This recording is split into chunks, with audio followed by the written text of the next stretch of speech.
Saudara dan saudari terkasih, Injil kita pada hari ini diambil dari Injil Lukas bab 13 ayat 1 sampai 9. Sekali peristiwa, datanglah beberapa orang kepada Yesus dan membawa kabar tentang orang-orang Galilea yang dibunuh Pilatus dan darahnya dicampurkan dengan darah kurban yang mereka persembahkan.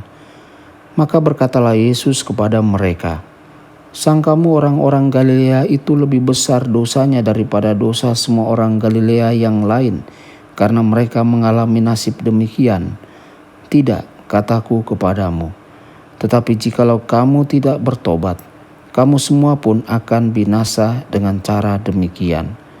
Atau sangkamu, ke-18 orang yang mati ditimpa menara dekat Siloam lebih besar kesalahannya daripada semua orang lain yang diam di Yerusalem? Tidak, kataku kepadamu. Tetapi jikalau kamu tidak bertobat, kamu semua pun akan binasa dengan cara demikian." Kemudian Yesus mengatakan perumpamaan ini.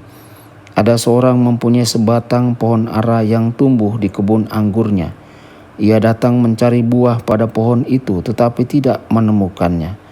Maka berkatalah ia kepada pengurus kebun anggur itu, "Sudah 3 tahun aku datang mencari buah pada pohon ara ini, namun tidak pernah menemukannya.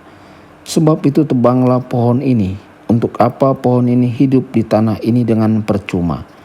Pengurus kebun itu menjawab, "Tuan, biarkanlah dia tumbuh selama setahun ini lagi. Aku akan mencangkul tanah sekelilingnya dan memberi pupuk kepadanya. Mungkin tahun depan akan berbuah. Jika tidak, tebanglah." Demikianlah sabda Tuhan. Terpujilah Kristus.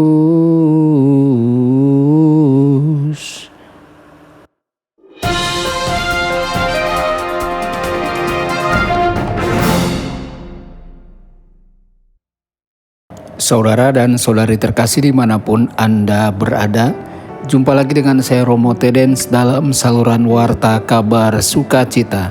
Semoga Anda semua dimanapun berada senantiasa dalam keadaan sehat dan bahagia. Saudara-saudari, bagian pertama dari bacaan Injil hari ini adalah sebagai bahan refleksi bagi hidup kita.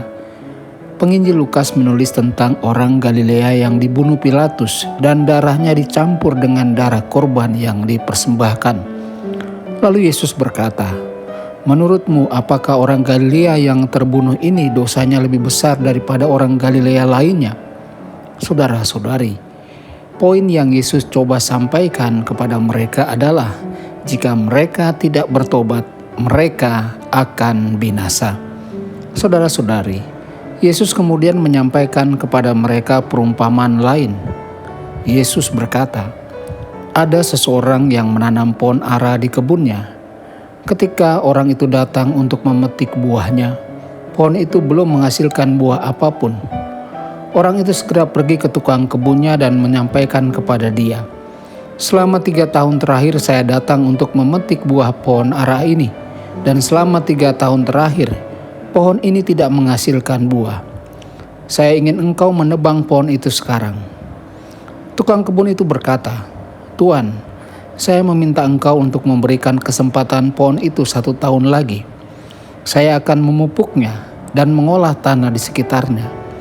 Dan jika tahun ini tidak berbuah, maka engkau dapat menebangnya.' Saudara-saudari terkasih, betapa sabarnya pria tukang kebun ini. Tukang kebun ingin memberi pohon ini 1 kesempatan lagi. Dia tidak mau menebangnya.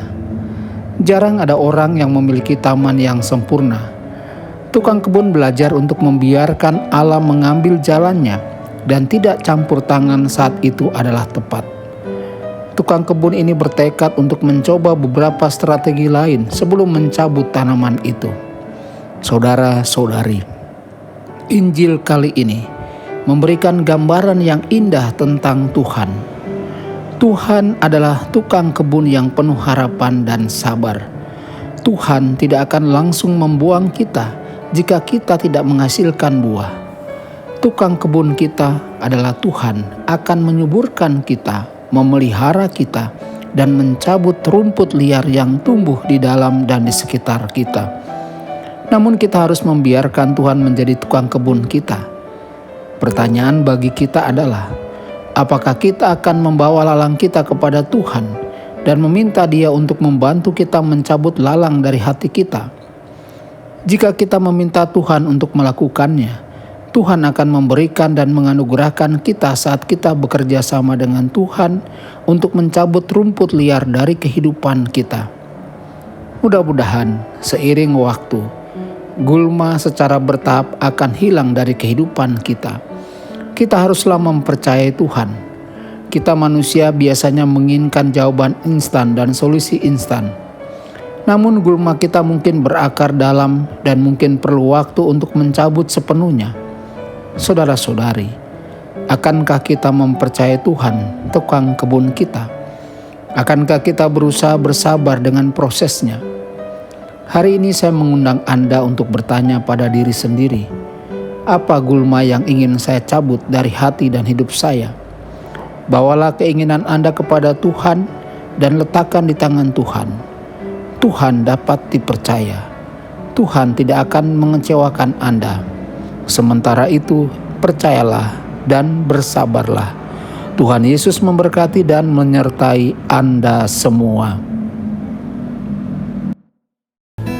Sabda Allah adalah kebenaran. Sabda Allah adalah kehidupan. Mari kita mencintainya, mari kita menghayatinya.